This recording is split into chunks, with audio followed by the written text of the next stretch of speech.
Halo semua, di video ini saya mau share untuk perkembangan proyek-proyek saya di minggu yang kemarin ya.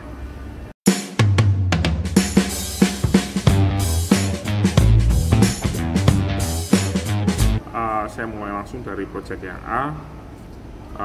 Minggu kemarin nggak terlalu ada banyak masalah atau banyak konflik, bahkan sangat santai ya, agak sedikit santai.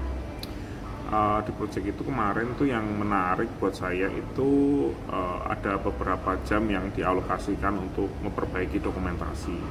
Itu memang kayak kalau nggak salah per 6 bulan atau per tahun ya, memang dialokasikan untuk memastikan aja biar dokumentasinya itu sudah diupdate, dan kalau misalnya ada engineer baru yang masuk dan ramp up proyek itu bisa langsung tanpa kendala. Jadi kemarin saya benerin dokumentasinya, menambahkan informasi-informasi baru, terutama di server ya, karena kemarin kan kita ada beberapa update untuk maintenance, misalnya untuk caching di sitemap dan lain sebagainya. Jadi saya tambahkan itu semua biar nanti kalau ada engineer baru sudah tahu lah ya kira-kira yang ketika masuk ke project tertentu itu bisa langsung tahu kendala apa yang ada, dan ada technical debt di mana dan lain sebagainya. Proyeknya cukup singkat ya kemarin ya. Untuk proyek yang D juga agak sedikit standar ya. Ada beberapa update yang cukup riskan menurut saya, tapi mestinya sih nggak akan ada terlalu banyak masalah ya. Memang di proyek ini yang satu yang cukup berbahaya menurut saya itu ya, bukan berbahaya ya, riskan berbahaya kan ya, itu adalah arsitektur yang ada di situ, karena ini kan proyeknya cukup kuno, bisa dibilang sudah jalan seperti ini mungkin sejak migrasi dari kalau nggak salah Drupal dulunya, jadi migrasi ke WordPress. Arsitekturnya kurang oke, dan ada banyak sekali engineer yang berganti-ganti di proyek ini. Jadi tangannya berpindah beberapa kali. Proyeknya sangat kompleks karena kliennya cukup demanding. Dia ingin ada fitur baru terus setiap tahun ya.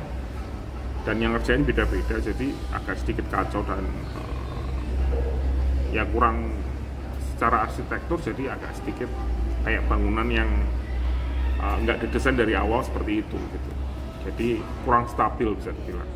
Jadi kalau ada perubahan apapun dari sebuah fitur itu benar-benar harus diteliti kembali itu efeknya kemana aja, dan itu bisa bermasalah gitu ya. Kayak kemarin misalnya ada sebuah tiket yang cukup simpel sebenarnya 5 menit bisa jadi, tapi setelah diteliti lagi, setelah saya ikutin jalur codingnya ini kemana itu efeknya bisa beruntun gitu ya, dan bisa mengakibatkan aplikasi itu nggak jalan lagi dengan sempurna.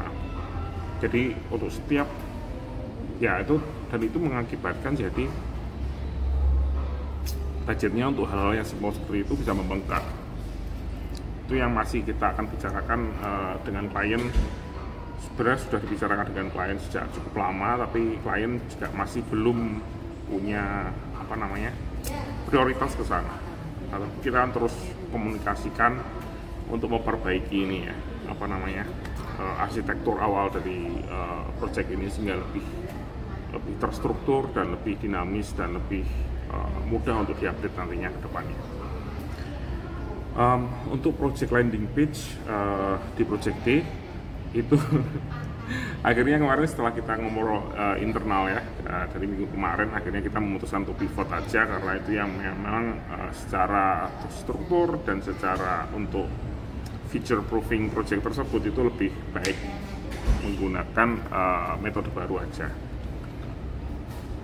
Dan kemarin cukup alot juga ketika kita ngobrol dengan klien, karena dia tahu ya itu akan mengakibatkan pertambahan budget sekitar 8-12 jam. Jadi ya, tapi kita jelaskan ya, karena memang dari awal itu kan functional requirement yang sudah di-approve itu seperti ini.